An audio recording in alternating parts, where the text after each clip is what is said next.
ഈ തെരഞ്ഞെടുപ്പ് ഘട്ടത്തിൽ കേരളത്തിലുടനീളം ക്രമസമാധാന പ്രശ്നം ഉൾപ്പെടെയുള്ള ഏതെങ്കിലും ഒരു കാര്യത്തിൽ എന്തെങ്കിലും ഒരു അലോസരം സൃഷ്ടിക്കത്തക്ക രീതിയിലുള്ള ഒരു പ്രശ്നവും ഉണ്ടായില്ല എന്നുള്ളതാണ് പ്രത്യേകത. സാധാരണ നിലയിൽ ഇലക്ഷൻ ആരംഭിക്കുന്ന ഘട്ടത്തിലാണ് ഞങ്ങൾ ചുമരെഴുതുന്ന സ്ഥലത്ത് സംഘർഷമുണ്ടാക്കുന്നതിന് വേണ്ടി പ്രവർത്തിച്ചു എന്ന് പറഞ്ഞിട്ട് അപ്പുറവും ഇപ്പുറവും എല്ലാമുള്ള ആളുകൾ പോലീസിനെ സമീപിക്കുകയും സമാധാനപരമായി അതെല്ലാം പരിഹരിക്കുന്നതിന് വേണ്ടി ശ്രമിക്കുകയും ചെയ്യുന്ന ഒരു നില സാധാരണയുള്ളതാണ്. ഇപ്രാവശ്യം അതുപോലും ഉണ്ടായിട്ടില്ല. ഞങ്ങൾ ചുമരെഴുതുമ്പോൾ മറ്റുള്ളവരും വന്ന് ചുമരെഴുതുന്നു, അല്ലെങ്കിൽ ഞങ്ങൾ ബുക്ക് ചെയ്ത സ്ഥലത്ത് മറ്റുള്ളവർ ചുമരെഴുതുന്നു തുടങ്ങി ഒരു പ്രശ്നവും ഉണ്ടായിട്ടില്ല. പോസ്റ്റർ ഒട്ടിക്കുന്നതുമായിട്ട് ബന്ധപ്പെട്ട് പ്രശ്നം ഉണ്ടായിട്ടില്ല. സ്വകാര്യ ഭൂമിയിലും അതുപോലെ തന്നെ ഇടങ്ങളിലും മാത്രമേ പ്രചരണ പ്രവർത്തനങ്ങൾ നടത്താൻ പാടുള്ളൂ എന്ന ഇലക്ഷൻ കമ്മീഷൻ്റെ തീരുമാന നിഗമനം ആരും തെറ്റിച്ചിട്ടുമില്ല. ഏതെങ്കിലും ഒരു ബൂത്തിൻ്റെ ഭാഗമായിട്ട് ഏതെങ്കിലും തരത്തിലുള്ള ഒരു സംഘർഷാവസ്ഥ ഉണ്ടായിട്ടുമില്ല. ഞാനതിന് നീട്ടി പറയേണ്ട കാര്യമില്ല, ഇത്രയേ ഉള്ളൂ സംഭവം. കേരളത്തിലെ ആലപ്പുഴ നിയോജക മണ്ഡലത്തിലെ കരുനാഗപ്പള്ളി അസംബ്ലി നിയോജക മണ്ഡലത്തിൽ കരുനാഗപ്പള്ളിയിലാണ് ഈ കേരളത്തിലാകെ ഒരേ ഒരു സംഭവം ഇടതുപക്ഷ ജനാധിപത്യ മുന്നണി പ്രവർത്തകർ, പ്രത്യേകിച്ച് വനിതാ സഖാക്കൾ പ്രവർത്തകർ ഉൾപ്പെടെയുള്ള സഖാക്കൾക്കെതിരായി കുട്ടിക്കലാശത്തിൻ്റെ ഭാഗമായിട്ട് 24-ാം തീയതി വൈകുന്നേരം കടന്നാക്രമമുണ്ടാവുകയും കല്ലേറുണ്ടാവുകയും പരസ്പരം പ്രശ്നങ്ങൾ സൃഷ്ടിക്കുകയും ചെയ്ത കേരളത്തിലെ ഒരേ ഒരു കേന്ദ്രം ഈ കരുനാഗപ്പള്ളിയായിരുന്നു എന്ന് ഗൗരവപൂർവ്വം നമ്മൾ മനസ്സിലാക്കണം. എന്തിനായിരുന്നു ഇത്തരത്തിലുള്ളൊരു പരിപാടി ഇവിടെ ആസൂത്രണം ചെയ്തത്? എവിടെയുമില്ലാത്ത കേരളത്തിലെ 20 പാർലമെൻറ്റ് നിയോജക മണ്ഡലങ്ങളിലും 140 അസംബ്ലി നിയോജക മണ്ഡലങ്ങളിലും ഇതിനേക്കാൾ പരസ്പരം ശത്രുതാപരമായ രാഷ്ട്രീയ പ്രവർത്തനം നടത്തുന്ന നിരവധി കേന്ദ്രങ്ങൾ കേരളത്തിലുണ്ട്.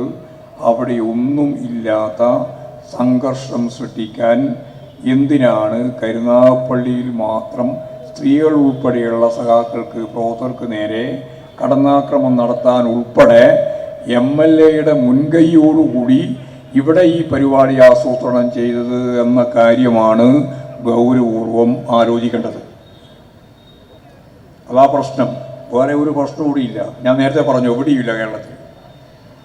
സുദേവൻ എന്നെ വിളിക്കുകയാണ്. ഞാൻ ഈ വാർത്ത മനസ്സിലാക്കിയിട്ട് സുദേവനെ ഫോണിൽ ഇങ്ങോട്ടേക്ക് വിളിച്ചപ്പോൾ സുദേവനെ കിട്ടുന്നില്ല. അല്പനിമിഷം കഴിഞ്ഞപ്പോൾ സുദേവൻ എന്നെ വിളിച്ചു. എന്നിട്ട് എന്നോട് പറഞ്ഞു, ഇവിടെ ചില പ്രശ്നങ്ങളുണ്ടായി, ഇപ്പോൾ തന്നെ പ്രശ്നം ഉണ്ടായിക്കൊണ്ടിരിക്കുന്നു എന്നാണ് വിവരം. ഞങ്ങളെല്ലാം അങ്ങോട്ടേക്ക് പോവുകയാണ്.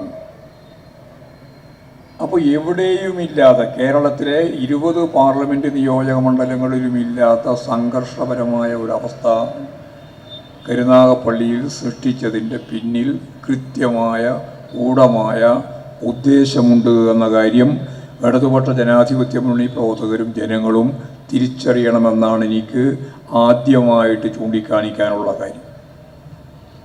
എന്താണത്? ഒന്നാമത്തെ കാര്യം, ഈ നിയോജക മണ്ഡലം യഥാർത്ഥത്തിൽ ഇടതുപക്ഷ ജനാധിപത്യ മുന്നണിക്ക് കൈമോശം വന്ന ഒരു മണ്ഡലമാണ്. ഈ നിങ്ങൾക്കെല്ലാം അറിയുന്നത് പോലെയുള്ള ഒരവസ്ഥയാണ്. ഞാനും നിങ്ങളുമെല്ലാം ഒരേപോലെയാണത് മനസ്സിലാക്കുന്നത്. കരുനാഗപ്പള്ളി ഇടതുപക്ഷ ജനാധിപത്യ മുന്നണിക്ക് നല്ല സ്വാധീനമുള്ള ഒരു മണ്ഡലം തന്നെയാണ്.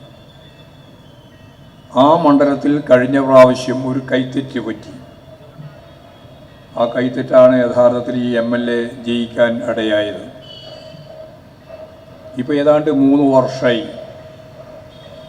വലിയ രീതിയിൽ എന്തൊക്കെയോ സംഭവിക്കുമെന്ന് പ്രതീക്ഷിച്ചിരുന്ന ആളുകൾക്കെല്ലാം തെറ്റി. ഈ MLA-യുമായിട്ട് ബന്ധപ്പെട്ട പഴയ ഇവിടെ ഉണ്ടായിരുന്ന സഖാവ് രാമേന്ദ്രൻ MLA-യുടെ പ്രവർത്തനത്തിൻ്റെ ഭാഗമായിട്ട് നിശ്ചയിച്ച പരിപാടികളുടെ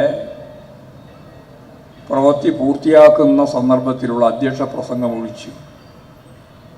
അവിടെ MLA എന്ന രീതിയിൽ അധ്യക്ഷനായിരിക്കുമല്ലോ, മന്ത്രിയോ അതുപോലുള്ളവരോ ഉദ്ഘാടനം ചെയ്യുമ്പോഴും ആ അധ്യക്ഷ പ്രസംഗം ഒഴിച്ച് ഈ നിയോജക മണ്ഡലത്തിൽ കഴിഞ്ഞ 3 വർഷക്കാലമായി നിലവിലുള്ള MLA-യുടെ ഭാഗമായി ഒരു വികസന പ്രവർത്തനവും അതിനുള്ള തുടക്കവും ഉണ്ടായിട്ടില്ല എന്ന് ജനങ്ങൾ കൃത്യമായി തിരിച്ചറിയുകയാണ്. ഇതാണ് അടിസ്ഥാനപരമായ പ്രശ്നം. ഒന്നും ചെയ്യാനാവാത്ത ഒരു MLA, ആ MLA-യുടെ ഇന്നത്തെ അവസ്ഥയിൽ മുന്നോട്ടേക്ക് പോയാൽ വരാൻ പോകുന്ന പാർലമെൻറ്റ് തിരഞ്ഞെടുപ്പിനേക്കാളും അവർ കാണുന്നത് അടുത്ത അസംബ്ലി തിരഞ്ഞെടുപ്പാണ്. ആ അസംബ്ലി തിരഞ്ഞെടുപ്പിൻ്റെ സ്ഥിതി വളരെ വളരെ ദയനീയമാവുമെന്ന ചിത്രം വന്നപ്പോൾ MLA-ക്ക് ഒരു സഹതാപം നേടണം. എങ്ങനെയാണ് സഹതാപം നേടാനാവുക? അതിന് ഇവരുടെ എല്ലാം കയ്യിൽ ഒരുപാട് ഇതുപോലുള്ള കോൺഗ്രസിൻ്റെ നേതാക്കന്മാർക്ക് ചില ചെപ്പിടി വിദ്യകളുണ്ട്. അതാണ് ഇവിടെ മുല്ലക്കര ചൂണ്ടിക്കാണിച്ചതുപോലെ സോഷ്യൽ മീഡിയ ഉൾപ്പെടെ ഉപയോഗപ്പെടുത്തി അതെല്ലാം മുൻകൂട്ടി പ്ലാൻ ചെയ്ത് വാർത്താ ശൃംഖലകളെ മുഴുവൻ കൃത്യമായിട്ട് അണിനിരത്തി ഇവിടെ സംഘർഷമുണ്ടാക്കി, സ്ത്രീകൾക്ക് നേരെ കല്ലേറ് നടത്തി, സൂസൻ കോടി ഉൾപ്പെടെയുള്ളവർക്ക് പരിക്കുപറ്റി, നിരവധിയായ സഖാക്കൾക്ക് പ്രവർത്തകർക്ക് പരിക്കുപറ്റി. മുമ്പന്തിയിൽ സ്ത്രീകളാണ് ഉണ്ടായത് എന്നുകൊണ്ടാണ് ഇങ്ങനെയെങ്കിലും രക്ഷപ്പെട്ടത്. ഇല്ലെങ്കിൽ ഇതിനേക്കാൾ ഗൗരവതരമായ അക്രമത്തിൻ്റെ ഭാഗമായ പരിക്ക് ഇടതുപക്ഷ ജനാധിപത്യ മുന്നണി പ്രവർത്തകർക്ക് ഏൽക്കേണ്ടി വരുമായിരുന്നു. ആ പരിക്കെല്ലാം ഏൽക്കുന്ന സന്ദർഭത്തിൽ MLA ഒരു നാടകത്തിൻ്റെ ഭാഗമായിട്ട് എന്നെ കൊല്ലാൻ ശ്രമിച്ചു എന്ന വാർത്ത ബോധപൂർവ്വം കെട്ടിച്ചമച്ചുണ്ടാക്കി. അത് കൃത്യമായിട്ട് ഞാൻ നേരത്തെ പറഞ്ഞതുപോലെ ന്യൂ മീഡിയ ഉപയോഗപ്പെടുത്തിയിട്ട്, സോഷ്യൽ മീഡിയ ഉപയോഗപ്പെടുത്തിയിട്ട്, വാർത്താ ശൃംഖലകളെ ഉപയോഗപ്പെടുത്തിയിട്ട് മാർക്കറ്റ് ചെയ്തു. ഇതാണിവിടെ ഉണ്ടായത്. ആ മാർക്കറ്റ് ചെയ്തതിൻ്റെ ഭാഗമായിട്ട് കേരളത്തിലുടനീളം 24-ാം തീയതി രാത്രി മുതൽ 25, 26, 26-നാണ് ഇലക്ഷൻ നടക്കുന്നത്. അതുവരെ ഈ MLA-യെ കൊല്ലാൻ ശ്രമിച്ചു എന്നുള്ള വ്യാപകമായ പ്രചാരവേലയും ഇടതുപക്ഷ ജനാധിപത്യ മുന്നണി പ്രവർത്തകരാണ് ഈ കൊലപാതക ശ്രമം നടത്തിയത് എന്നുള്ള കള്ളപ്രചാരവേലയും കേരളത്തിലുടനീളം കോൺഗ്രസിന് അനുകൂലമായിട്ട് UDF അനുകൂലമായി രൂപപ്പെടുത്താൻ വേണ്ടിയിട്ട് നടത്തിയിട്ടുള്ള ഒരു നാടകമാണ് കരുനാഗപ്പള്ളിയിൽ യഥാർത്ഥത്തിൽ അവർ പ്ലാൻ ചെയ്ത് കാര്യങ്ങൾ മുന്നോട്ടേക്ക് നീക്കിയത് എന്ന കാര്യം നമ്മൾ മനസ്സിലാക്കണം. സ്വാഭാവികമായിട്ടും വളരെ പ്രകോപനപരമായി ഞാൻ അപ്പോഴേ വിളിച്ചപ്പോൾ തന്നെ പറഞ്ഞു, ഒരു തരത്തിലും നമ്മുടെ ഭാഗത്ത് പ്രശ്നം ഉണ്ടാവരുത്. ഇടതുപക്ഷ ജനാധിപത്യ മുന്നണിക്ക് പ്രശ്നങ്ങൾ ഉണ്ടാക്കി സംഘർഷം ഉണ്ടാക്കി മുന്നോട്ടേക്ക് പോകേണ്ട ഒരു കാര്യമില്ല. കരുനാഗപ്പള്ളി ഉൾക്കൊള്ളുന്ന ആലപ്പുഴ നിയോജക മണ്ഡലം ഇടതുപക്ഷ ജനാധിപത്യ മുന്നണി ജയിക്കേണ്ട മണ്ഡലമാണ്. കഴിഞ്ഞ പ്രാവശ്യം 19 നിയോജക മണ്ഡലത്തിലും തോറ്റപ്പോൾ ഈ കേരളത്തിൽ ഒറ്റ നിയോജക മണ്ഡലത്തിൽ മാത്രമാണ് ഇടതുപക്ഷ ജനാധിപത്യ മുന്നണി ജയിച്ചത്. അത് ജയിച്ചത് ഈ പറയുന്ന കരുനാഗപ്പള്ളി ഉൾക്കൊള്ളുന്ന ആലപ്പുഴ നിയോജക മണ്ഡലത്തിലാണ്. ആരിഫ് ജയിച്ച കാര്യം നമുക്കെല്ലാവർക്കും നന്നായിട്ടറിയാം. ഇപ്രാവശ്യവും നമുക്ക് ഈ മണ്ഡലം ജയിക്കാനാവണം. അതിന് സംഘർഷമല്ല വഴി. സംഘർഷം ആരും പ്രതീക്ഷിക്കുന്നില്ല, ആരും അതിനെ ആശ്രയിക്കാൻ ഉദ്ദേശിക്കുന്നില്ല. എന്നാൽ പിന്നെ എന്തിനാണ് കരുനാഗപ്പള്ളിയിൽ ഇങ്ങനെയൊരു സംഘർഷം ഉണ്ടാക്കുന്നതിന് വേണ്ടിയുള്ള ബോധപൂർവമായ പ്രചാരവേലയും പ്രവർത്തനവും അത് ഉപയോഗപ്പെടുത്തിക്കൊണ്ട് ഈ കേരളത്തിൽ അങ്ങോളം ഇങ്ങോളമുള്ള 20 പാർലമെന്റ് നിയോജക മണ്ഡലങ്ങളിലും UDF-ന് അനുകൂലമായി ഈ പ്രചാരവേല മുഴുവൻ സംഘടിപ്പിച്ചത് എന്ന് ഗൗരവപൂർവ്വം നമുക്ക് മനസ്സിലായി. രാഷ്ട്രീയമാണ്. കരുനാഗപ്പള്ളി കഴിഞ്ഞാൽ നേരത്തെ പറഞ്ഞതുപോലെ ഞങ്ങൾ ഈ തെരഞ്ഞെടുപ്പ് സംബന്ധിച്ച് അതിൻ്റെ സംഘടനാപരമായ പരിശോധന നടത്തിയപ്പോൾ ഒരു കാര്യം കണ്ടിട്ടുണ്ട്. ആ കണ്ടതെന്താ? ആ കണ്ടത് ഈ നിയോജക മണ്ഡലം ആലപ്പുഴ പാർലമെൻറ്റ് നിയോജക മണ്ഡലം ജയിക്കണമെങ്കിൽ നല്ല മെച്ചപ്പെട്ട പ്രവർത്തനം നടത്തേണ്ടുന്ന 7 മണ്ഡലങ്ങളിലെ ഏറ്റവും പ്രധാനപ്പെട്ട മണ്ഡലം ഈ കരുനാഗപ്പള്ളി മണ്ഡലമാണ് എന്ന് മുൻകൂട്ടി തന്നെ വ്യക്തതയോടുകൂടി തീരുമാനിച്ചിരുന്നു. എന്തുകൊണ്ടാണ് എന്ന് ഞാൻ പറയാതെ തന്നെ നിങ്ങൾക്ക് മനസ്സിലാവും. ഈ മണ്ഡലം അസംബ്ലി നിയോജക മണ്ഡലത്തിൻ്റെ പട്ടികയിൽ ഇടതുപക്ഷ ജനാധിപത്യ മുന്നണി ജയിക്കുന്ന മണ്ഡലമാണ്. ആ ജയിക്കുന്ന മണ്ഡലത്തിൽ കഴിഞ്ഞ പ്രാവശ്യം അസംബ്ലി നിയോജക മണ്ഡലത്തിൻ്റെ ഭാഗമായിട്ട് നമ്മൾ തോറ്റു. തോറ്റത് പാർലമെൻറ്റ് തെരഞ്ഞെടുപ്പിന് ശേഷമാണ്. സ്വാഭാവികമായിട്ടും ഇപ്രാവശ്യം സാധാരണ പാർലമെൻറ്റ് തെരഞ്ഞെടുപ്പിൽ കിട്ടുന്ന വോട്ട് നമുക്ക് സാധാരണ രാഷ്ട്രീയമായിട്ട് ലഭിക്കുന്ന വോട്ടിൻ്റെ ഒരു പൂർണ്ണ അളവിൽ കിട്ടാറില്ല. എത്രയോ കൊല്ലത്തെ നമ്മുടെ അനുഭവമാണ്. കഴിഞ്ഞ പാർലമെൻറ്റ് തെരഞ്ഞെടുപ്പിൻ്റെ അനുഭവം അത് തന്നെയാണ്. അതിനുശേഷം നടന്ന അസംബ്ലി തെരഞ്ഞെടുപ്പിൽ നമ്മൾ 99 നിയോജക മണ്ഡലങ്ങളിൽ ജയിച്ചു. 140-ൽ 99 അസംബ്ലി നിയോജക മണ്ഡലങ്ങളിൽ ഇടതുപക്ഷ ജനാധിപത്യ മുന്നണിക്ക് നല്ല രീതിയിൽ വിജയിക്കാനായി. അങ്ങനെ വിജയിക്കാനായ സന്ദർഭത്തിൽ നേരത്തെ ഞാൻ പറഞ്ഞ ആകെ ഒരു പാർലമെൻറ്റ് നിയോജക മണ്ഡലത്തിൽ മാത്രമേ നമുക്ക് ജയിക്കാൻ സാധിച്ചിട്ടുള്ളൂ 2019. അത് ഈ ആലപ്പുഴ നിയോജക മണ്ഡലമാണ്. ഈ ആലപ്പുഴ നിയോജക മണ്ഡലത്തിൻ്റെ ഭാഗമായിട്ടുള്ള അസംബ്ലി നിയോജക മണ്ഡലങ്ങളിൽ നമുക്ക് അസംബ്ലിയിൽ തന്നെ തോൽക്കുന്ന ഒരവസ്ഥ വന്നത് കരുനാഗപ്പള്ളിയാണ്. അത് സംബന്ധിച്ച് നല്ല സ്വയം വിമർശനം നടത്തേണ്ടവരൊക്കെ നടത്തിക്കോളും. അത് കൃത്യമായിട്ട് ഞാൻ പറഞ്ഞു നോക്കുകയാണ്. അപ്പോൾ അതുകൂടി കണ്ടുകൊണ്ടാണ് ഞാൻ ഉൾപ്പെടെ പങ്കെടുത്ത ഇടതുപക്ഷ ജനാധിപത്യ മുന്നണിയുടെ യോഗങ്ങളിൽ ഒരു കാര്യം ആദ്യം മുതലേ പറഞ്ഞു. ആലപ്പുഴ പാർലമെൻറ്റ് നിയോജക മണ്ഡലത്തിലെ തെരഞ്ഞെടുപ്പ് വിധിയെ സ്വാധീനിക്കുന്ന ഏറ്റവും പ്രധാനപ്പെട്ട നിയോജക മണ്ഡലം മറ്റ്6 മണ്ഡലങ്ങളെയും എനിക്ക് നന്നായിട്ട് അറിയുന്നത് കൊണ്ട് തന്നെയാണ് ഞാൻ പറഞ്ഞത്. അത് ഈ 7ാമത്തെ മണ്ഡലമായിട്ടുള്ള കരുനാഗപ്പള്ളിയാണ് എന്ന് ഞാൻ പറഞ്ഞു വെച്ചു. നമ്മുടെ സഖാക്കൾ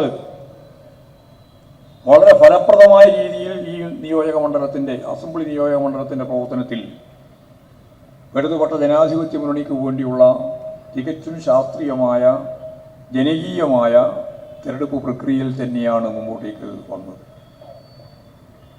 അത് ഞാൻ നേരത്തെ പറഞ്ഞ MLA നല്ലതുപോലെ വികസന പ്രവർത്തനവും കൂടി ചേർത്ത് നിർത്തി ഇടതുപക്ഷ ജനാധിപത്യ മുന്നണിക്ക് ഈ നിയോജക മണ്ഡലത്തിൽ മുൻകൈ വരികയാണെങ്കിൽ അതിൻ്റെ ക്ഷീണം MLA എന്ന രീതിയിൽ കോൺഗ്രസിൻ്റെ പ്രതിനിധിക്കാണ് എന്നുകൂടി വെച്ചുകൊണ്ടാണ് ഞാൻ നേരത്തെ പറഞ്ഞ കാര്യത്തിന് പുറമെ ഈ നിയോജക മണ്ഡലത്തിലെ നേരത്തെ മുല്ലക്കര ചൂണ്ടിക്കാണിച്ചതുപോലെ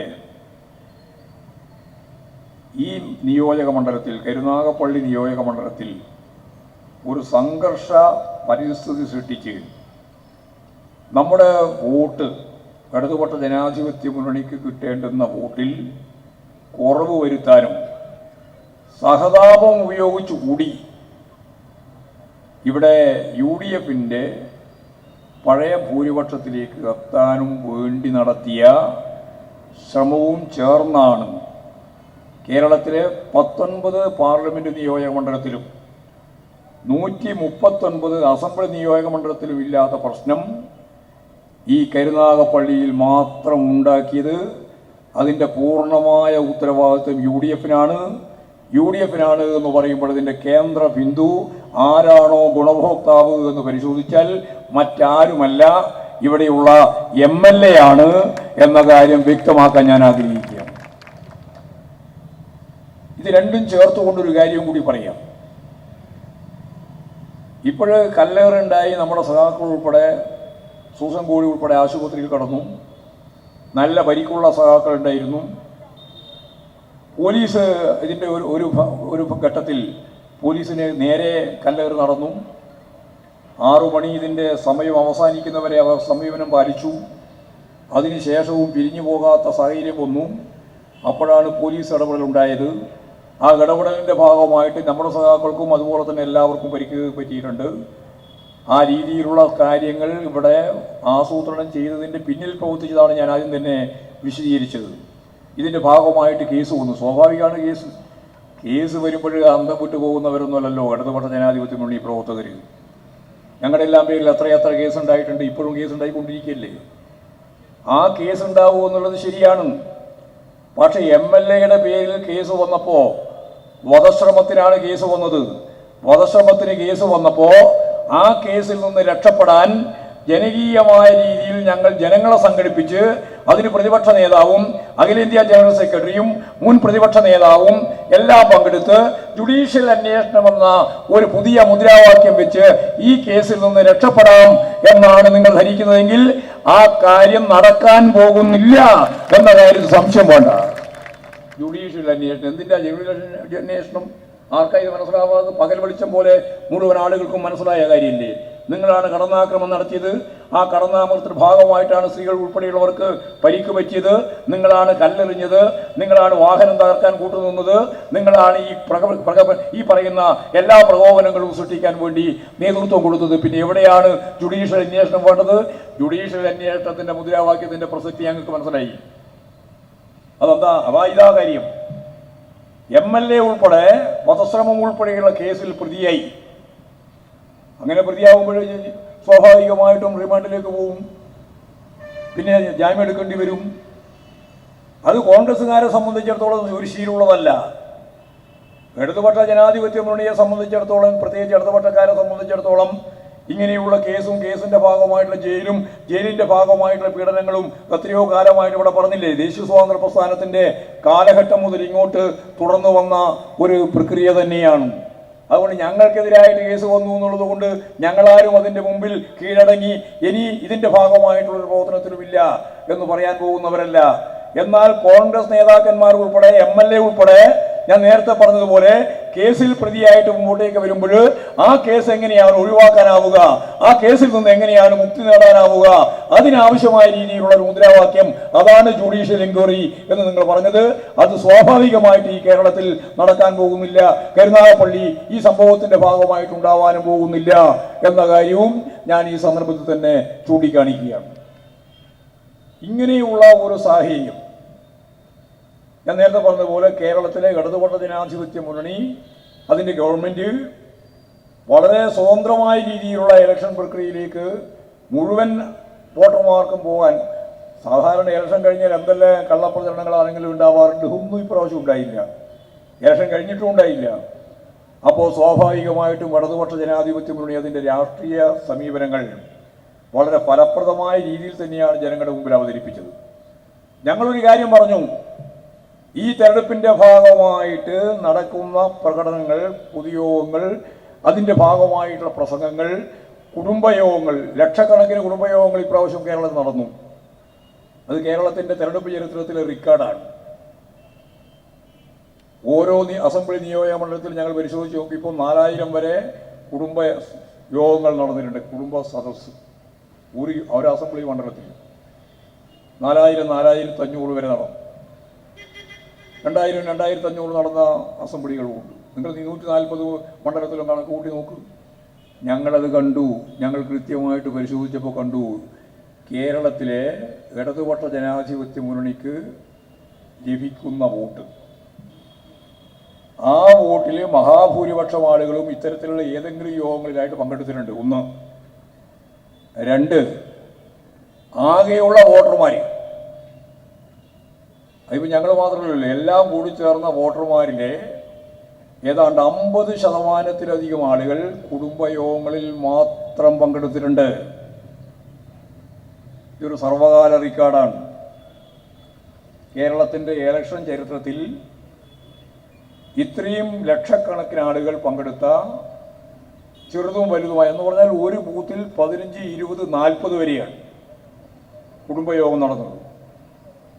അങ്ങനെയുള്ള കുടുംബയോഗങ്ങൾ നടന്ന് ഞങ്ങളൊരു കാര്യം പറഞ്ഞു, ഏതെങ്കിലും സ്ഥാനാർത്ഥിയെ ചീത്ത പറയാനോ തെരഞ്ഞെടുപ്പിൻ്റെ അടയാളം പറയാനോ വേണ്ടി മാത്രമുള്ളതല്ല യോഗം. ഇത് അതിവിപുലമായ ഒരു വിദ്യാഭ്യാസ പ്രക്രിയയാണ്. പാർലമെൻറ്റ് തെരഞ്ഞെടുപ്പ് എന്ന് പറയുന്നത്, അതിൻ്റെ രാഷ്ട്രീയ സാഹചര്യങ്ങളുടെ വിശകലനം എന്ന് പറയുന്നത് അതിവിപുലമായ സാമൂഹ്യ വിദ്യാഭ്യാസ പ്രവർത്തനം തന്നെയാണ്. അല്ലാണ്ട് അല്ലൊന്നും പറയുകയല്ല തെരഞ്ഞെടുപ്പ് കൊണ്ട് ഉദ്ദേശിക്കുന്നത്. ഞാൻ നേരത്തെ പറഞ്ഞ പോലെ ആരെയെങ്കിലും ചീത്ത പറയാനുമല്ല. വളരെ ഗൗരവമുള്ള ഒരു തെരഞ്ഞെടുപ്പ് പോരാട്ടമാണ് ഇവിടെ നടന്നത്. ഇതിനു മുമ്പ് 17 ലോക്സഭാ തെരഞ്ഞെടുപ്പ് നടന്നിട്ടുണ്ട്. ആ 17 ലോകസഭാ തെരഞ്ഞെടുപ്പിൽ നിന്നും തികച്ചും വ്യത്യസ്തമായ ഒരു തെരഞ്ഞെടുപ്പാണ് 18ാം ലോകസഭാ തെരഞ്ഞെടുപ്പ്. 18ാം ലോകസഭാ തെരഞ്ഞെടുപ്പിലുള്ള ഏറ്റവും പ്രധാനപ്പെട്ട പ്രത്യേകത, വീണ്ടും BJP അധികാരത്തിൽ വരികയാണെങ്കിൽ, സംഘപരിവാർ അധികാരത്തിൽ വരികയാണെങ്കിൽ 18ാം ലോകസഭാ തെരഞ്ഞെടുപ്പോടുകൂടി പാർലമെൻ്ററി വ്യവസ്ഥയുടെ ഭാഗമായ തെരഞ്ഞെടുപ്പ് പ്രക്രിയ അവസാനിക്കും. ഇതാണ് ഞങ്ങൾ പറഞ്ഞത്. വളരെ സീരിയസ് ആണ്, വളരെ ഗൗരവതരമാണ്. കേവലമായിട്ടൊരു പ്രസംഗത്തിൻ്റെ പ്രശ്നം മാത്രമല്ല. ഇങ്ങനെയൊരു തെരഞ്ഞെടുപ്പ് പിന്നെ ഉണ്ടാവാൻ അവരാഗ്രഹിക്കുന്നില്ല. ഇത് ഞാൻ രഹസ്യമായിട്ട് പറയുന്ന കാര്യമില്ല, അവർ തന്നെ പറഞ്ഞ കാര്യമാണ്. ഈ പാർലമെൻ്ററി വ്യവസ്ഥ പറ്റില്ല, ഈ ഭരണഘടന പറ്റില്ല, അതിനെ അനുസരിക്കാൻ പറ്റില്ല, ഈ മതനിരപേക്ഷ ഉള്ളടക്കം പറ്റില്ല, ഈ ഫെഡറൽ സംവിധാനത്തിൻ്റെ കേന്ദ്ര സംസ്ഥാന ബന്ധം സംബന്ധിച്ചുള്ള ഈ ഫെഡറൽ സംവിധാനം പറ്റില്ല. ഇതിപ്പോഴും മാത്രമല്ല, റിപ്പബ്ലിക്കിൻ്റെ കാലഘട്ടം മുതൽ RSSകാർ മുന്നോട്ടേക്ക് വെച്ച പ്രശ്നങ്ങളാണിതെല്ലാം. അന്നേ പറഞ്ഞുകൊണ്ടിരിക്കുകയാണ്. ഇന്ത്യ റിപ്പബ്ലിക്കാവുന്ന ഘട്ടം മുതൽ ഇപ്പോഴവർ കഴിഞ്ഞ 10 കൊല്ലക്കാലം RSSനും BJPക്കും രാഷ്ട്രീയ നേതൃത്വത്തിന് ഭൂരിപക്ഷം കിട്ടി അധികാരത്തിലിരിക്കുന്ന സന്ദർഭത്തിൽ ഇനി മൂന്നാമതൊരു ഗവൺമെൻറ് കൂടി വന്നാൽ ഈ പാർലമെൻ്ററി വ്യവസ്ഥയെയും ഈ മതനിരപേക്ഷ ഉള്ളടക്കത്തെയും ഈ പറഞ്ഞ ജനാധിപത്യ സംവിധാനത്തെയും ഫെഡറൽ സംവിധാനത്തെയും ഇതിനെല്ലാം അടിസ്ഥാനമായി നിൽക്കുന്ന ഇന്ത്യൻ ഭരണഘടനയെയും മാറ്റിയാൽ പിന്നെ എന്ത് എന്നുള്ളതാ ചോദ്യം. ഇത് പറയാൻ വളരെ ലളിതാണ്. മാറ്റി എന്ന് പറഞ്ഞാൽ കുഴപ്പമില്ല, എന്നാൽ ഭരണഘടന വേണ്ട, ഈ പറഞ്ഞതൊന്നും വേണ്ട, ശരി. പിന്നെ എന്ത് എന്നുള്ളതാണ് ഗൗരവതരമായ പ്രശ്നം. ഇതൊന്നുമില്ലാത്ത നേരിട്ട് ഫാസിസത്തെ അടിസ്ഥാനപ്പെടുത്തിയിട്ട്, ഫാസിസം എന്ന് പറഞ്ഞ വാക്ക് മനസ്സിലാവില്ല, ഞാനതിനെ ലളിതമായി പറയുകയാണ്. മനുഷ്യൻ്റെ നെഞ്ചു നോക്കി തോക്കിൻ്റെ പാളിയുണ്ടല്ലോ, അത് കൃത്യമായിട്ട് കുത്തി നിർത്തി രാജ്യത്തെ കൈകാര്യം ചെയ്യുന്ന വ്യവസ്ഥയാണ് അടിമുടി ആയുധവൽക്കരിക്കപ്പെട്ട ഭരണകൂട വ്യവസ്ഥ. അതാണ് ഫാസിസം. അല്ലാണ്ട് ഫാസിസം എന്ന് പറഞ്ഞാൽ ആർക്കും മനസ്സിലാവില്ല. നമ്മളെ ഓരോരുത്തരെയും മുൾമുനയിൽ നിർത്തുക, എന്നിട്ട് ജനാധിപത്യവും മതനിരപേക്ഷതയും അതുപോലെ തന്നെ അതിൻ്റെ സവിശേഷതകളുള്ള ഈ ഇന്ത്യയുടെ എല്ലാ പൈതൃകവും മാറ്റുക, എന്നിട്ട് അവർ തന്നെ പറയുന്ന ഹിന്ദുത്വ എന്ന വർഗീയ അജണ്ടയിലേക്ക് രാജ്യത്തെ നയിക്കുക. ഇത് ജനാധിപത്യത്തിൻ്റെ ഭാഗമായിട്ട് സാധിക്കില്ല, ഇത് പാർലമെൻ്ററി വ്യവസ്ഥയുടെ ഭാഗമായിട്ട് സാധിക്കില്ല, ഈ ഭരണഘടന കൊണ്ടും സാധിക്കില്ല. അപ്പോൾ അടിമുടി ആയുധവൽക്കരിക്കപ്പെട്ട ഒരു ഭരണകൂട വ്യവസ്ഥയിൽ നിന്ന് ഈ രാജ്യത്തെ ജനങ്ങളെ മുഴുവൻ അവരാഗ്രഹിക്കുന്ന രീതിയിൽ, സ്വേച്ഛാധിപത്യപരമായ രീതിയിൽ ഫാസിസത്തിൻ്റെ ഭാഗമായി ഹിന്ദുത്വ എന്ന വർഗീയ അജണ്ട നടപ്പിലാക്കുക എന്നുള്ളതാണ് RSകാർ മുന്നോട്ടേക്ക് വെച്ച, BJP അതിൻ്റെ രാഷ്ട്രീയ പ്രസ്ഥാനം എന്ന രീതിയിൽ മുന്നോട്ടേക്ക് വെക്കുന്ന നിലപാട്. ഇതിനെയാണ് നമ്മൾ എതിർത്തത്. ഈ തെരഞ്ഞെടുപ്പിലെ ഏറ്റവും പ്രധാനപ്പെട്ട ഒരു കാര്യം അതാണ്. ഈ എതിർപ്പ് ശക്തിയായിട്ട് വന്നപ്പോൾ കേരളത്തിൽ അത് ചർച്ച ചെയ്തു, നല്ലപോലെ ചർച്ച ചെയ്തു. കേരളം എന്ന് പറയുമ്പോൾ നിങ്ങൾ ഇപ്പോൾ ഇവിടെ ഇരിക്കുന്ന നമ്മുടെ സഖാക്കളും അതുപോലെ തന്നെ ഇടതുപക്ഷ ജനാധിപത്യ മുന്നണി പ്രവർത്തകരും മനസ്സിലാക്കേണ്ട ഒരു കാര്യമുണ്ട്. നമ്മളിപ്പോൾ ഒരു മതരാഷ്ട്രമാക്കുക എന്ന ലക്ഷ്യം വെച്ചുകൊണ്ടാണ് BJP പൗരത്വ ഭേദഗതി നിയമം എന്ന നിയമം കൊണ്ടുവന്നത്. അതിനന്നേ നമ്മളെതിരായിരുന്നു. കേരള അസംബ്ലി പ്രമേയം പാസാക്കി. നമ്മുടെ മുഖ്യമന്ത്രി കൃത്യമായിട്ട് പറഞ്ഞു, ഈ നിയമം കേരളത്തിൽ നടപ്പിലാക്കാൻ ഉദ്ദേശിക്കുന്നില്ല. നല്ല രീതിയിൽ ജനകീയ മുന്നേറ്റമുണ്ടായി. ലക്ഷക്കണക്കിന് ആളുകൾ പങ്കെടുത്ത ഏറ്റവും വലിയ ജനകീയ മുന്നേറ്റം. ഇതെല്ലാം കഴിഞ്ഞപ്പോൾ കോൺഗ്രസ്സുകാർ അവരുടെ പ്രകടന പത്രികയിൽ ഈ നിയമം ഞങ്ങൾ റദ്ദ് ചെയ്യുമെന്ന് പറയാൻ ധൈര്യം കാണിച്ചില്ല. അവരുടെ കരട് പ്രമേയത്തിൽ അതുണ്ടായിരുന്നു. അവസാനം അവർ എടുത്തു മാറ്റി. അത് മൃദു ഹിന്ദുത്വ നിലപാടിൻ്റെ ഭാഗമായിട്ടാണ് നമുക്കെല്ലാവർക്കും അറിയാം. അത് ആർക്കെങ്കിലും പൗരത്വം കൊടുക്കുന്നതും കൊടുക്കാത്തതുമായിട്ട് ബന്ധപ്പെട്ട പ്രശ്നമല്ല. ഒരു മതരാഷ്ട്രമാക്കി ഇന്ത്യയെ മാറ്റുക എന്നതാണ് മൗലികമായ പ്രശ്നം. ഈ മൗലികമായ പ്രശ്നത്തിൻ്റെ ഏറ്റവും അടിസ്ഥാനപരമായ കാര്യം മതനിരപേക്ഷത ഇല്ലാതാക്കുക എന്നതാണ്. നരേന്ദ്രമോദി അതാണ് ഉദ്ദേശിക്കുന്നത്. ഇപ്പോൾ ഏറ്റവും അവസാനം വരുമ്പോൾ ഏത് തരത്തിലുള്ള വർഗീയ പ്രചരണമാണ് ഇപ്പോൾ ഇന്ത്യൻ പ്രധാനമന്ത്രിയും മന്ത്രിമാരും നടത്തിക്കൊണ്ടിരിക്കുന്നത്? ഞാനതിൻ്റെ വിശദീകരണത്തിലേക്കൊന്നും കടക്കാൻ ഇതുപോലുള്ള ഒരു യോഗത്തിൽ തുനിയുന്നില്ല. പക്ഷേ ഞാൻ ഈ പറഞ്ഞ കാര്യം ഗൗരവമുള്ളതാണ്. കേരളം പ്രത്യേകിച്ച് ശ്രദ്ധിക്കേണ്ടതാണ്. ഒരു മതരാഷ്ട്രമാക്കാനുള്ള നിയമം നിർമ്മിച്ചിട്ട് മതരാഷ്ട്രമാക്കുന്നതിനെതിരായിട്ട് ജവഹർലാൽ നെഹ്റുവിൻ്റെ പങ്ക് ഇവിടെ പറഞ്ഞു. ഞാൻ ജവഹർലാൽ നെഹ്റുവിനേക്കാളും അതിൽ ഊന്നുന്നത് മഹാത്മാഗാന്ധിയാണ്.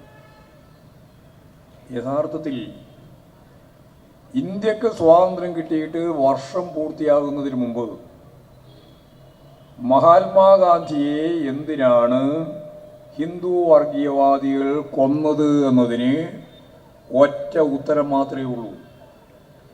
ആ ഉത്തരം അവർ തന്നെ ഗോൾവാൾക്കറുടെ ഭാഷയിൽ തന്നെ പറഞ്ഞതാണ്.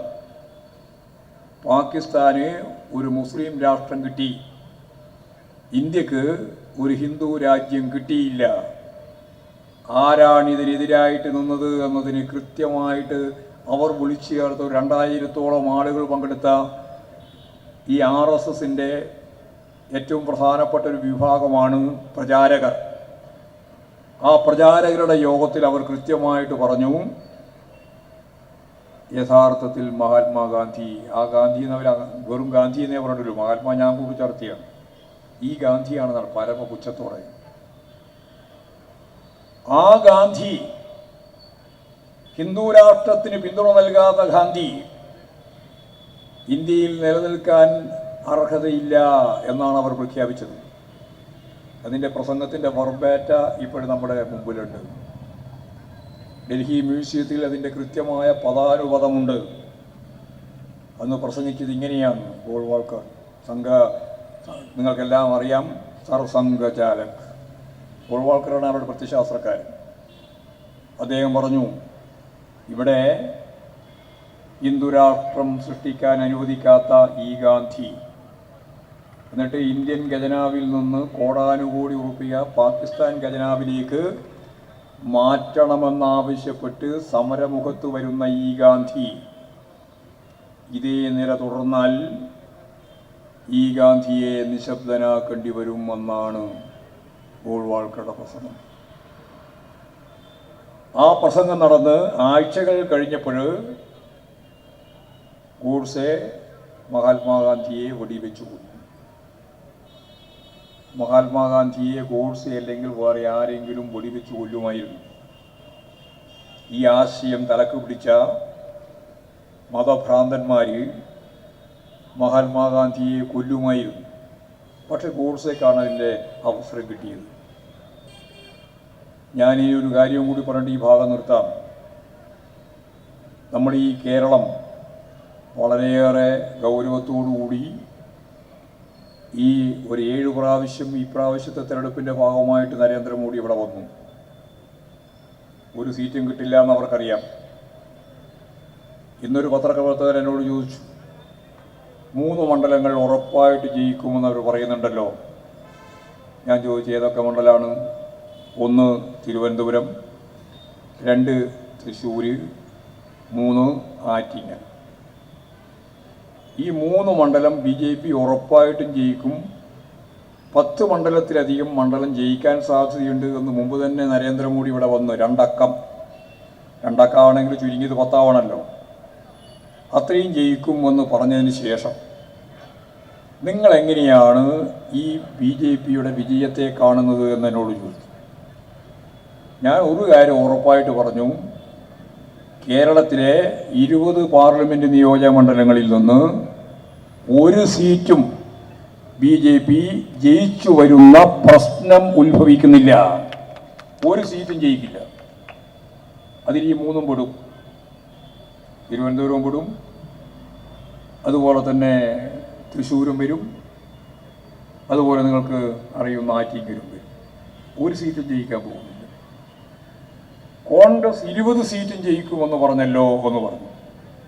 അപ്പോൾ ഞാൻ അതിന് പറഞ്ഞ മറുപടി ഇങ്ങനെയാണ്, 20 സീറ്റും ജയിക്കുമെന്ന് പറയുന്നതോടെ കടുപ്പിച്ച് ജയിക്കുമെന്ന് പറയാൻ അവർക്ക് ധൈര്യമില്ല എന്നതാണ് അതിൻ്റെ അർത്ഥം. ഇപ്പോൾ UDFകാർ അവകാശവാദം ഉന്നയിക്കുന്നുണ്ട്, ഞങ്ങളെല്ലാം ജയിക്കാൻ പോവാണ്, 20 ജയിക്കാൻ പോവാണ്. എല്ലാവർക്കും അറിയാം അതൊന്നും വസ്തുതാപരമായിട്ട് ശരിയായ കാര്യമില്ല. ഞങ്ങളൊരു കാര്യം മാത്രമേ അവകാശപ്പെട്ടിട്ടുള്ളൂ, അത് ഭൂരിപക്ഷ സീറ്റ് ഇടതുപക്ഷ ജനാധിപത്യ മുന്നണി ഇപ്രാവശ്യം കേരളത്തിൽ ജയിക്കും എന്നാണ് ഞങ്ങൾ പറഞ്ഞു വെച്ചത്. അപ്പോൾ എന്നോട് ചോദിച്ചു ഏതൊക്കെ സീറ്റാണ് ജയിക്കുക. സ്വാഭാവികമായിട്ട് നമ്മളാരും പറയില്ലല്ലോ ഇന്ന സീറ്റ് ജയിക്കും, ഇന്ന ഈ സീറ്റാണ് തോക്കാൻ പോകുന്നത് ഇപ്പോൾ തന്നെ പറയാൻ പറ്റുമോ? പറയാൻ പറ്റില്ല. യഥാർത്ഥത്തിൽ വസ്തുനിഷ്ഠ യാഥാർത്ഥ്യമായിട്ടുണ്ട്. ആര് ജയിക്കും ആര് തോക്കുമെന്ന് 26-ാം തീയതി തന്നെ തീരുമാനമായിട്ടുണ്ട്. പക്ഷെ ആ തീരുമാനം എൻ്റെ മനസ്സും നിങ്ങളുടെ മനസ്സും തമ്മിൽ പൊരുത്തപ്പെട്ടിട്ടില്ല. അതിപ്പോൾ 4-ാം തീയതിയെ പൊരുത്തപ്പെടുള്ളൂ. അതുവരെ തുടരും. അത് തുടരുമെന്ന് പറയുമ്പോഴും സ്വാഭാവികമായിട്ടും ഇടതുപക്ഷ ജനാധിപത്യ മുന്നണിക്ക് പാർലമെൻറ്റ് തിരഞ്ഞെടുപ്പിൽ നല്ലതുപോലെ തിരിച്ചടിയാണ് എല്ലാ കാലത്തും ഉണ്ടാവാറ്. മിക്കവാറും കാലത്ത് ചില സന്ദർഭത്തിൽ മാത്രമാണ് നമുക്ക് കൂടുതൽ സീറ്റ് കിട്ടിയത്. തികച്ചും വ്യത്യസ്തമായ ഒരു രാഷ്ട്രീയ സാഹചര്യം ഈ ഇന്ത്യൻ രാഷ്ട്രീയത്തിൻ്റെയും കേരള രാഷ്ട്രീയത്തിൻ്റെയും ഭാഗമായി ഉണ്ടായി. ഞങ്ങളത് കൃത്യമായിട്ട് ജനങ്ങളോട് സംവേദിച്ചു. അതിലൊന്നാണ് ഞാൻ നേരത്തെ പറഞ്ഞു വന്നത്, പൗരത്വ ഭേദഗതി നിയമവുമായിട്ട് ബന്ധപ്പെട്ട് ഒരു മതരാഷ്ട്രമാക്കാനുള്ള തീരുമാനത്തെ ചെറുക്കാൻ കോൺഗ്രസ് എന്ന് പറയുന്ന പാർട്ടി മൃദു ഹിന്ദുത്വ നിലപാട് വെച്ച് തയ്യാറില്ല. ഇനി രണ്ടാമത്തെ കാര്യം ഇവിടെ ഒരു ഫാസിസ്റ്റ് ഹിന്ദുത്വ രാഷ്ട്രം വേണം എന്ന് പറയാൻ തുടങ്ങിയിട്ട് 100 കൊല്ലം കഴിഞ്ഞു. 1923 സവർക്കർ ആദ്യമായിട്ട് ഈ പദം രാഷ്ട്രീയമായിട്ട് ഉപയോഗിച്ചത്, ഹിന്ദുത്വ. അതിനുശേഷം 1925 RSS രൂപീകരിച്ച് അവരുടെ അജണ്ടയിലേക്ക് ഹിന്ദുത്വ കൊണ്ടുവന്നത്. അടുത്ത കൊല്ലമാകുമ്പോഴേക്ക് 100 വർഷവും. ഇനി സവാർക്കറുടെ കാര്യം എടുത്താൽ 2023 101 വർഷമായി. ഈ 101 വർഷക്കാലം ഈ ഫാസിസ്റ്റ് ആശയം ഇന്ത്യയിൽ അങ്ങും ഇങ്ങുമായിട്ട് തങ്ങി നിൽക്കുന്നുണ്ട് എന്ന കാര്യം നമ്മൾ മറക്കണ്ട. ഒരാശയം മനുഷ്യനെ സ്വാധീനിച്ചാൽ, അതിന് കൂട്ടായ്മ ലഭിക്കാൻ കഴിഞ്ഞാൽ അതൊരു ഭൗതിക ശക്തിയായിട്ട് നിലനിൽക്കുന്നുണ്ട് എന്നുള്ളത് ശരിയാണ്. അപ്പോൾ ഒരു ആശയമെന്ന ഹിന്ദുത്വ അജണ്ട ഒരു ഭൗതിക ശക്തിയായി ഇന്ത്യൻ രാഷ്ട്രീയത്തിൽ നിലനിൽക്കുന്നുണ്ട്. അങ്ങനെ നിലനിൽക്കുന്നുണ്ട് എന്ന് പറഞ്ഞൊഴിഞ്ഞാൽ പോരാ. ഗോൾവാൾക്കർ തന്നെ എഴുതിയ അവിടെ പ്രത്യശാസ്ത്ര പുസ്തകത്തിൽ ഏറ്റവും പ്രധാനപ്പെട്ട ഒരു ഭാഗം നിങ്ങൾക്കറിയാം, വിചാരധാരയിൽ. അതിലെ ഏറ്റവും പ്രധാനപ്പെട്ട ഒരു കാര്യം ഇതാണ്: ഹിറ്റ്ലറെ പൂർണ്ണമായിട്ട് പുകഴ്ത്തിയിട്ട് 60 ലക്ഷം മനുഷ്യരെ കൊന്നൊടുക്കിയതാണ്, ജൂതന്മാരെ കൊന്നൊടുക്കിയതാണ് ഹിറ്റ്ലറുടെ പാരമ്പര്യം. 60 ലക്ഷം. ഞാൻ നിങ്ങളോട് ഇപ്പോഴും 60 ലക്ഷം എന്ന് പറഞ്ഞാൽ നിങ്ങളുടെ മനസ്സിൽ 60 ലക്ഷം ഉണ്ടാവും. നിങ്ങൾ ആരെങ്കിലും മനസ്സിലുണ്ടോ 60 ലക്ഷം ഉണ്ടോ? ഒരാളെ കൊന്നു എന്ന് പറഞ്ഞാൽ ഒരാളെ കൊന്നു എന്ന് ഭയങ്കര പ്രശ്നമാണ്. 2 ആളെ കൊന്നു, 10 ആളെ കൊന്നു, 100 ആളെ കൊന്നു, 1000 ആളെ കൊന്നു, അങ്ങനെ 10,000 ആളെ കൊന്നു. 1 ലക്ഷം 60 ലക്ഷം. ഗ്യാസ് ചാമ്പറിലിട്ട് കൊല്ലുകയാണ്, നല്ല കുത്തിക്കൊല്ലൊന്നുമല്ല. പ്രത്യേക സംവിധാനം ഉപയോഗിച്ച് ആയിരക്കണക്കിന് ആളുകൾ ഒപ്പം തന്നെ കൊന്നു കൊടുക്കുക. ആ ഹിറ്റ്ലറെ പറ്റിയാണ് പറഞ്ഞത്, വംശശുദ്ധിക്ക് അത്യാവശ്യമുള്ള ഒരു നേതൃത്വം നമുക്കും ആശ്രയിക്കാവുന്നത് ഈ ഹിറ്റ്ലറെയാണെന്നാണ്. ഈ 60 ലക്ഷം പറയാണ് കേട്ടോ, കൊന്നതിനെ ന്യായീകരിക്കുകയാണ്. എന്തിനു വേണ്ടിയാണ് കൊന്നേ? ഓണോ, ഞാൻ പറഞ്ഞിട്ടുണ്ട്, വെറുതെ ഇങ്ങനെ കേട്ടിരുന്നാൽ പോരാ. എന്തിനു വേണ്ടി കൊല്ലണമെന്നാ പറഞ്ഞേ? വംശശുദ്ധിനെ മറന്നു പോകാൻ പാടില്ല. ഞാൻ ഈ പുള്ളി ചോദിക്കും, വംശശുദ്ധി നേടാൻ ജൂതന്മാരെ ഒന്നടങ്കം 60 ലക്ഷത്തെ ഗ്യാസ് ചാമ്പറിലിട്ട് കൊന്ന ഹിറ്റ്ലറാണ് ഇവിടെ വിചാരധാരയിലെ അതിൻ്റെ ആമുഖത്തിൽ എഴുതി വെക്കുന്ന ഗോൾവാൾക്കറുടെ ഏറ്റവും പ്രധാനപ്പെട്ട വഴികാട്ടി. ഇതിൻ്റെ അപകടം മനസ്സിലാക്കാൻ വേണ്ടി ഞാൻ പറഞ്ഞു എന്ന് മാത്രമേ ഉള്ളൂ. ഇനി ഞാൻ ഒരു കാര്യം കൂടി പറയാം. ഇതിൻ്റെ ഒപ്പം തന്നെ പറഞ്ഞു വെച്ചു, ഇന്ത്യക്കും വംശശുദ്ധി വേണം. ഇന്ത്യക്ക് വംശശുദ്ധി വേണമെങ്കിൽ അവിടെ ജൂതന്മാരെയാണ് 60 ലക്ഷത്തെ കൊന്നൊടുക്കിയതെങ്കിൽ ഇവിടെ നിഗ്രഹിക്കേണ്ടത് ആരെയാണ്? കഴിഞ്ഞ ക്യാമ്പയിനിൽ മുഴുവൻ പറഞ്ഞാണ്. ഇവിടെ ആരെയാണ് നിഗ്രഹിക്കേണ്ടത്? ഒന്നാമത് ആരെ? ഒന്നാമത് മുസ്ലിം, രണ്ടാമത് ക്രിസ്ത്യാനി, മൂന്നാമത് കമ്മ്യൂണിസ്റ്റ്. ഈ മൂന്ന് ആഭ്യന്തര ശത്രുക്കളാണത്രേ ഗോൾവാൾക്കറിന്. ഈ മൂന്ന് ആഭ്യന്തര ശത്രുക്കളെയും നിഗ്രഹിക്കണം, എന്നിട്ട് വംശശുദ്ധി വരുത്തണം, എന്നിട്ട് ഹിന്ദു രാഷ്ട്രത്തിലേക്ക്, ഹിന്ദുത്വ അജണ്ടയിലേക്ക് നമുക്ക് ഈ രാജ്യത്തെ നയിക്കണം. ഇതാണ് വർഷങ്ങൾക്ക് മുമ്പ് ഗോൾവാൾക്കർ വിചാരധാരയിലൂടെ ലോകത്തോട് പ്രഖ്യാപിച്ചത്. ഇനി ഞാനൊരു കാര്യം ചോദിക്കാം. ഇത് സാധാരണ ഒരു പ്രസംഗം കേൾക്കുന്ന പോലെ കേട്ട് ഇരുന്നിട്ട് പോകാൻ പറ്റില്ല. ആ ചോദ്യം ഇതാണ്: ഇന്ത്യയിലെ ആഭ്യന്തര ശത്രുക്കളായ മുസ്ലിങ്ങൾ, ക്രിസ്ത്യാനികൾ, കമ്മ്യൂണിസ്റ്റുകാർ, ഈ മൂന്നും ഏറ്റവും കൂടുതൽ ജീവിക്കുന്ന പ്രദേശം ഏതാണ്? നാട് ഏതാണ്? വേഗം ഉത്തരം പറയണം. ഏതാ? അത് മനസ്സിലായിട്ടുണ്ടല്ലേ, കേരളമാണ്. അപ്പം ഇനി ഒരു കാര്യം കൂടി പറയാം. സംഘപരിവാർ അധികാരത്തിൽ വന്ന് ഹിന്ദുത്വ അജണ്ട നടപ്പിലാക്കാൻ പുറപ്പെടുമ്പോൾ അടിമുടി ആയുധവൽക്കരിക്കപ്പെട്ട ഭരണകൂടം ഇന്ത്യയിൽ അതിൻ്റെ കേന്ദ്രമായിട്ട് കാണുന്ന നാട് ഏതായിരിക്കും? കേരളം. ഇനി ഒന്നും കൂടി പറയാം. ഇങ്ങനെ കേരളം കേരളം എന്ന് ഉത്തരം പറഞ്ഞാൽ പോരാ. ഈ ഒരു അപകടം ഈ ഇന്ത്യയിൽ വരികയാണെങ്കിൽ എൻ്റെയും നിങ്ങളുടെയും എല്ലാം തല ഈ പ്രതലത്തിൽ, ഈ ഭൂമിയിൽ ഉരുളുന്ന ഒരു കാഴ്ച മുൻകൂട്ടി നമുക്ക് കാണാനാവുമ്പോഴാണ് നമുക്കൊരു പ്രസംഗമല്ല, നമ്മളെല്ലാം ഉത്കണ്ഠപ്പെടുത്തുന്ന വസ്തുതാപരമായ വിഷയം നമ്മുടെ തലയിലേക്ക് കയറുക. അതുകൊണ്ട് പ്രസംഗം കേൾക്കുന്ന പോലെ കേൾക്കാനല്ല ഇത്. ഈ സംഘപരിവാറിൻ്റെ അജണ്ട നടപ്പിലാക്കാനാവുന്ന സാഹചര്യം ഇന്ത്യയിൽ വന്നാൽ ഏറ്റവും അധികം കടന്നാക്രമണത്തിന് വിധേയപ്പെടുന്ന ഒരു നാട് ഈ കേരളമായിരിക്കും. അപ്പോൾ നമുക്കതിനെ പ്രതിരോധിക്കാനാവണം. ഇപ്പോഴേ കാണണം. അതിനെ പ്രതിരോധിക്കാനുള്ള കരുത്തെന്താണ്? ഭരണകൂടത്തിൻ്റെ കയ്യിലുള്ള ആയുധമല്ല. അതിനെ പ്രതിരോധിക്കാനുള്ള കരുത്ത് ആശയപരമായ വ്യക്തത തന്നെയാണ്.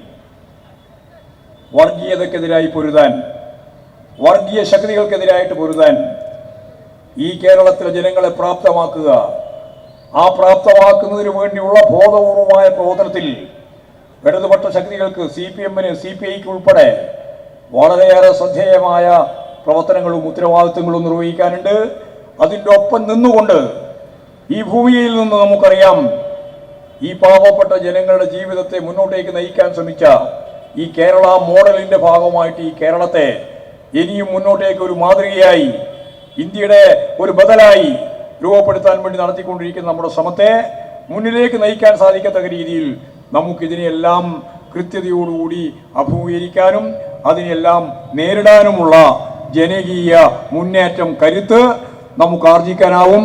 ഒരായുധ ശക്തിയുമല്ല ജനങ്ങളുടെ ഇച്ഛയ്ക്ക് മുമ്പിൽ പതറാതെ കീഴടങ്ങാത്ത ഒരു ശക്തിയും ഈ ഭൂമുഖത്ത് ഉണ്ടായിട്ടില്ല എന്ന കാര്യം മനസ്സിലാക്കിക്കൊണ്ട് ഈ ഫാസിസ്റ്റ് ശക്തികൾക്കെതിരായ പോരാട്ടം നമുക്ക് തുടരേണ്ടതുണ്ട്. ഈ ശക്തികൾക്ക് പരിപൂർണ പിന്തുണ നൽകിക്കൊണ്ടാണ് കേരളത്തിലെ കോൺഗ്രസിന്റെ പ്രവർത്തനം. ഇപ്പൊ ഏറ്റവും അവസാനം സുധാകരൻ യോഗം ചേർന്നു, നേതൃത്വ യോഗം ചേർന്നപ്പോൾ സുധാകരനോട് പറഞ്ഞു, നീ ഇപ്പം പ്രസിഡന്റ് ആവണ്ട, പിന്നെ സൗകര്യം കിട്ടുമ്പോൾ പിന്നെ ആക്കാം. അപ്പോൾ സുധാകരന് മനസ്സിലായി അവിടെ തോക്കും, കണ്ണൂരും ജയിക്കൂല, പിന്നെ തോറ്റാൽ MP സ്ഥാനവും പോയി, ഇവിടുത്തെ പ്രസിഡന്റ് സ്ഥാനവും പോകുമെന്ന് കണ്ടിട്ട് റിസൾട്ട് വരുന്നതിന് മുമ്പ് പറയേണ്ട സ്ഥലത്തെല്ലാം പറഞ്ഞു എന്നാണ് പറയുന്നത്. മനസ്സിലായല്ലോ പറയേണ്ടത് എന്താണെന്ന്? പറയാൻ ഒറ്റ വഴിയേ ഉള്ളൂ, ഞാനിപ്പോൾ പോകുന്നതാണ്. പോകാൻ ചാൻസ് ഉണ്ട്. എവിടെയാ? ആസാമിലെ മുഖ്യമന്ത്രി പറഞ്ഞതുപോലെ ഫിക്സഡ് ഡെപ്പോസിറ്റ് ആണ് കോൺഗ്രസ്. ആർക്കാ? BJP-ക്ക് ഫിക്സഡ് ഡെപ്പോസിറ്റ് എപ്പോൾ വേണമെങ്കിലും പിൻവലിക്കാം. അങ്ങനെ പിൻവലിക്കാൻ സാധ്യതയുള്ള കേരളത്തിലെ ആദ്യത്തെ ഒരാളാണ് സുധാകരൻ എന്ന് എല്ലാവർക്കും അറിയാം. അദ്ദേഹം തന്നെ പറഞ്ഞിട്ട് എനിക്കിഷ്ടമുള്ളപ്പോൾ ഞാൻ പോകും.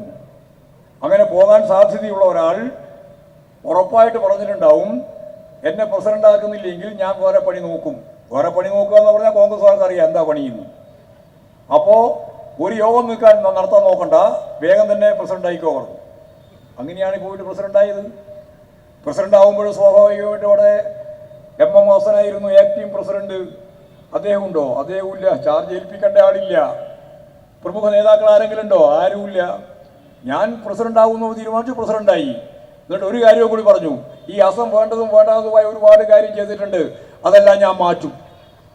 നോക്കിക്കൊള്ളാം. പ്രസിഡന്റിന്റെ ഒരു വന്ന ഉടനെ തന്നെയുള്ളൊരു പ്രതികരണമാണ്. ഈ എം ഹസൻ പലതും ചെയ്തു വെച്ചിട്ടുണ്ട്, ചെയ്തതെല്ലാം ഞാൻ മാറ്റാൻ ഉദ്ദേശിക്കുന്നതെന്ന് പരസ്യമായിട്ട് പത്രത്തിൽ തന്നെ പറഞ്ഞു. ഇത് നമ്മൾ കേരളത്തിൽ കാണുകയാണ്. ഞാനിപ്പോൾ കോൺഗ്രസ് നേതാക്കന്മാരുടെ മക്കൾ പോയതൊന്നും ഞാനിപ്പോൾ പറയേണ്ട കാര്യമില്ല, നമ്മൾ ക്യാമ്പയിനിൽ പറഞ്ഞതാണ്. എം മുകുന്ദൻ പറഞ്ഞതാണ് വളരെ ശരിയായിട്ട് കേരളത്തിലെ ജനങ്ങൾ കണ്ടത്. അതെന്താ? എനിക്ക് വോട്ട് ചെയ്യാൻ ഇടതുപക്ഷ ജനാധിപത്യ മുന്നണി സ്ഥാനാർത്ഥികളെ മാത്രമേ വിശ്വസിക്കാനാവുള്ളൂ. മറ്റാർക്കെങ്കിലും വോട്ട് ചെയ്താൽ അവരെപ്പോഴാണ് BJPയിലേക്ക് പോകുന്നത് എന്ന് നമുക്ക് തിരിച്ചറിയാനാവില്ല എന്നാണ് കോൺഗ്രസിനെ പറ്റി എം മുകുന്ദൻ എന്ന് പറയുന്ന ലോകപ്രശസ്തനായിട്ടുള്ള സാഹിത്യകാരൻ ചൂണ്ടിക്കാണിച്ചിട്ടുള്ളത്. നോവലിസ്റ്റാണ്, എഴുത്തുകാരനാണ്, എല്ലാമാണ്. അദ്ദേഹം പറഞ്ഞത് അങ്ങനെയാണ്. ഈ ഇലക്ഷൻ്റെ തൊട്ട് മുമ്പ് തന്നെ പറഞ്ഞു വെച്ചാണ്. അപ്പോൾ ഇവരെല്ലാം എടുത്തുകൊണ്ടിരിക്കുന്ന നിലപാടതാണ്. ഒരു കാര്യം പുതുതായിട്ട് വന്നുകൊണ്ടിരിക്കുന്നു. മൂന്നാമത്തെ ഘട്ടം കഴിഞ്ഞു. പോളിംഗ് ശതമാനം കുറവാണ്, 3-ലും കുറവാണ്. ഓരോന്നും കഴിയുമ്പോൾ കൂടുകയല്ല, കൂടാൻ വേണ്ടി പച്ചയായ വർഗീയത പ്രചരിപ്പിക്കുകയാണ്. പെറ്റുകൂട്ടുന്ന ആരാണെന്ന് എല്ലാവർക്കും മനസ്സിലാക്കാൻ വേണ്ടിയാണ് പറയുന്നത്. പെറ്റുകൂട്ടുന്ന ഒരു വിഭാഗം നുഴഞ്ഞുകയറ്റക്കാർ, അവർ ഇന്ത്യയിൽ ആധിപത്യത്തിലേക്ക് നീങ്ങാൻ ഇവിടെ പ്രതിപക്ഷം എല്ലാവരുടെ കയ്യിലുള്ള കെട്ടുമാല ഉൾപ്പെടെയുള്ള നമ്മുടെ താലി കെട്ടിയിട്ടുള്ള മാല ഉൾപ്പെടെ എല്ലാം പിടിച്ചു വാങ്ങി, എല്ലാ സ്വത്തും വാങ്ങി, അതെല്ലാം വെച്ച് ഈ മുസ്ലിങ്ങൾക്ക് ഓഹരി വെച്ച് കൊടുക്കാൻ പോവുകയാണ് എന്ന് പച്ചയായിട്ട് പ്രസംഗിച്ചു നരേന്ദ്രമോദി. നരേന്ദ്രമോദിയുടെ റേഞ്ച് എന്താണ് എന്ന് ഞാൻ പറയാതെ നിങ്ങൾക്ക് മനസ്സിലായി. താനി RS ഇവിടെ ഈ പ്രദേശത്തെല്ലാമുള്ള സാധാരണ RSകാരനെ പോലെ തന്നെ ഒരു ഗുണ്ട RSSന്റെ പ്രസംഗമാണ് അദ്ദേഹം നടത്തുന്നത്. ഒന്നാമത് ഇലക്ഷൻ കഴിഞ്ഞപ്പോൾ തന്നെ ഇതേ പ്രസംഗം തുടങ്ങി. ഇപ്പോഴും പിന്നെ പറയുന്നത് എന്താണെന്നൊന്നും പറയാൻ സാധിക്കാതെ പശുവിൻ്റെ കാര്യം, ഇറച്ചിയുടെ കാര്യം, ഇതൊക്കെയാണ് പ്രസംഗം. രാജ്യത്തിന് തൊഴിലില്ലായ്മയുടെ പ്രശ്നമില്ല, ജനങ്ങളുടെ പട്ടിണിയുടെ പ്രശ്നം അതിന് പ്രശ്നം പറയുന്നില്ല. അതുപോലെ ജനങ്ങളുടെ മൗലികമായ വിലക്കയറ്റം ഉൾപ്പെടെയുള്ള ഒരു പ്രശ്നവും പറയുന്നില്ല. പറയുന്ന കാര്യം മുഴുവൻ വർഗീയമാണ്, പച്ചയായ വർഗീയത. ആ വർഗീയത പ്രചരിപ്പിക്കുന്നതിനെ തടുക്കാൻ ഇലക്ഷൻ കമ്മീഷന് ശേഷിയില്ല. കാരണം ഇലക്ഷൻ കമ്മീഷനെ ഇവർ തന്നെ നിശ്ചയിച്ചതാണ്. ഞങ്ങൾക്ക് തീരുമാനിക്കാനാവുന്നവരാവണം ഇലക്ഷൻ കമ്മീഷൻ, ഞങ്ങൾക്ക് തീരുമാനിക്കാനാവുന്നവരാവണം ചീഫ് ജസ്റ്റിസ് ഉൾപ്പെടെയുള്ള ജസ്റ്റിസുമാർ, ഞങ്ങൾക്ക് തീരുമാനിക്കാനാവണം CAG, ഞങ്ങൾക്ക് തീരുമാനിക്കാനാവണം CBI, ഞങ്ങൾക്ക് തീരുമാനിക്കാനാവണം ED, ഞങ്ങൾക്ക് തീരുമാനിക്കാനാവണം IT. കേന്ദ്ര ഏജൻസികൾ മുഴുവൻ ഞങ്ങൾ തീരുമാനിക്കുന്നതാണ്, BJP തീരുമാനിക്കുന്നതാണ്, RSS തീരുമാനിക്കുന്നതാണ്. സ്വേച്ഛാധിപത്യത്തിൻ്റെ ഒരു തരത്തിലേക്ക് കാര്യങ്ങൾ നീങ്ങി വരികയാണ്. ശ്വാസം ഒരു ദിവസം ഇങ്ങോട്ട് വരികയല്ല. ഞാൻ നേരത്തെ പറഞ്ഞില്ലേ, 100 വർഷമായിട്ടത് ഈ സമൂഹത്തിൻ്റെ മുമ്പിലുണ്ട്. അത് ഈ കഴിഞ്ഞ 10 കൊല്ലക്കാലമായിട്ട് അതിശക്തിയായിട്ട് നിലനിൽക്കുന്നുണ്ട്. അതിനെയെല്ലാം അതിജീവിച്ചു വേണം നമുക്ക് ഈ ഇന്ത്യക്ക് മുന്നോട്ടേക്ക് പോകാൻ. അങ്ങനെ വരുമ്പോൾ ഇന്ത്യ 3 ഘട്ടം കഴിഞ്ഞപ്പോൾ നല്ലതുപോലെ BJP പരാജയം മണത്തിട്ടുണ്ട്. BJPക്ക് ഭൂരിപക്ഷം കിട്ടില്ല എന്ന് ഇപ്പോഴും തന്നെ മിക്ക പകുതിയായിട്ടുണ്ട്. ആ പകുതിയാവുമ്പോൾ തന്നെ വ്യക്തമായിട്ടുണ്ട്. ഇനി 7ാമത്തെ ഘട്ടം പൂർത്തിയാകുമ്പോഴേക്ക്, പിന്നീട് വരുന്ന 4-ാം തീയതി വോട്ടെണ്ണുന്ന ഘട്ടമാകുമ്പോഴേക്ക് ഇതിൻ്റെ കൃത്യമായ ചിത്രം വരും. ആ ചിത്രം വന്നാൽ ഇന്ത്യയിൽ ഈ വർഗീയ ഫാസിസ്റ്റ് ശക്തികളെ പരാജയപ്പെടുത്താൻ സാധിക്കുമെന്ന് തന്നെയാണ് ഇന്ത്യൻ ജനത പ്രതീക്ഷിക്കുന്നത്. ആ ജനതയുടെ പ്രതീക്ഷയോടൊപ്പം കേരളത്തിലെ ജനങ്ങൾക്ക് മുന്നോട്ടേക്ക് പോകാനാവും. അങ്ങനെ പോകുമ്പോൾ ഇവിടെ കേരളത്തിലെ കോൺഗ്രസ് പഴയ പോലെ ഇന്ത്യൻ പ്രധാനമന്ത്രിയായിട്ടിതാ ഞങ്ങൾ ഉയർത്തി കാണിക്കുന്നു രാഹുൽ ഗാന്ധി എന്നൊന്നും പറഞ്ഞിട്ടില്ല. ഇപ്രാവശ്യം രാഹുൽ ഗാന്ധി ഇപ്പോൾ ഇവിടെ പറഞ്ഞില്ലേ, അമേഠി ഇവിടെ വീണ്ടും വേറെ നിയോജക മണ്ഡലത്തിൽ ഉൾപ്പെടെ മത്സരിക്കാൻ പോവുകയാണ്. തീരുമാനിച്ചു പോയി, മത്സരിക്കുകയാണ്. എന്തായിരിക്കും നമ്മുടെ വയനാടിൻ്റെ നില എന്ന കാര്യത്തിൽ ഒരു കാര്യം ഞാൻ ഉറപ്പിച്ച് പറയാം. കഴിഞ്ഞ പ്രാവശ്യം കിട്ടിയ ഭൂരിപക്ഷം ഉണ്ടല്ലോ, അത് കണ്ണഞ്ചിപ്പിക്കുന്നൊരു ഭൂരിപക്ഷമാണ്. ആ ഭൂരിപക്ഷത്തിൻ്റെ പകുതി ഭൂരിപക്ഷത്തിലേക്ക് പോകാൻ ഇപ്രാവശ്യത്തെ തെരഞ്ഞെടുപ്പിൽ അവിടെ സാധിക്കില്ല എന്ന കാര്യം ഉറപ്പാണ്. പരാജയപ്പെടുമെന്ന് ഞാനിപ്പോൾ പറയുന്നില്ല. സാധാരണ 20 പരാജയം ജയിക്കുന്നു തന്നെയാണ് നമ്മൾ പറഞ്ഞുകൊണ്ടിരിക്കുന്നത്. പക്ഷേ വളരെ ദയനീയമായ ഒരു ചിത്രമായിരിക്കും വയനാട്ടിൽ നമുക്ക് കാണാൻ സാധിക്കുക. ഈ വയനാട്ടിലെ ഈ ചിത്രം അവരെ ഇരുത്തി ചിന്തിപ്പിക്കേണ്ടതാണ്, പ്രത്യേകിച്ച് കോൺഗ്രസിനെയും അഖിലേന്ത്യാ നേതൃത്വത്തെയും. ഇപ്പോഴിവിടെ അവരുടെ തന്നെ ഏറ്റവും പ്രധാനപ്പെട്ട മണ്ഡലത്തിൽ പോയിട്ട് മത്സരിക്കുകയാണ്. അവിടെ ജയിക്കുകയോ ഇല്ലയോ, ഇനി ജയിച്ചാൽ എന്താണ് ചെയ്യാൻ പോകുന്നതെന്ന് ഞാനിപ്പോൾ പറയുന്നില്ല. കോൺഗ്രസിന് കൃത്യമായ നിലപാടില്ല, കൃത്യമായ നയമില്ല. സൂറത്ത് പോലുള്ള ഒരു പാർലമെൻറ്റ് നിയോജക മണ്ഡലത്തിൽ മത്സരിക്കാൻ തീരുമാനിച്ച സ്ഥാനാർത്ഥിയും പിന്താങ്ങാൻ തീരുമാനിച്ചവരുമെല്ലാം ഒപ്പം കൂറുമാറിയ നാടകം നമ്മൾ ഇന്ത്യയിൽ കണ്ടു. ഞാനതാ പറഞ്ഞതിൽ സംഘടനയില്ല. സംഘടന നോക്കേണ്ട ഏറ്റവും പ്രധാനപ്പെട്ട ജനറൽ സെക്രട്ടറി കെ.സി. വേണുഗോപാലിനാണ്. കെ.സി. വേണുഗോപാൽ ഇവിടെ വന്ന് മത്സരിക്കുകയാണ്. മത്സരിക്കാനുള്ള പദ്ധതി ആസൂത്രണം ചെയ്ത് മുമ്പോട്ടേക്ക് വരുന്ന ഘട്ടത്തിലാണ് ഇതൊക്കെ നടക്കുന്നത്. ആരും നോക്കാനില്ല. അരുണാചൽ പ്രദേശിൽ ഇതുപോലെ തന്നെയാണ് സംഭവം. അവിടെ 10 നിയോജക മണ്ഡലത്തിൽ കോൺഗ്രസിൻ്റെ സ്ഥാനാർത്ഥികൾ യഥാർത്ഥത്തിൽ പിൻവാങ്ങി BJP എതിരില്ലാതെ അസംബ്ലിയിൽ ജയിച്ചു. മധ്യപ്രദേശിലും അതുപോലെ തന്നെയാണ് സംഭവങ്ങൾ വരുന്നത്. ഞാനതിൻ്റെ വിശദീകരണത്തിലേക്കൊന്നും കടക്കുകയല്ല. ഏതായാലും ഒരു കാര്യം ഞാൻ ഉറപ്പിച്ച് പറയാം, കോൺഗ്രസിന് കൃത്യമായ നയമില്ല, കോൺഗ്രസിന് കൃത്യമായ സംഘടനാ നേതൃത്വമില്ല.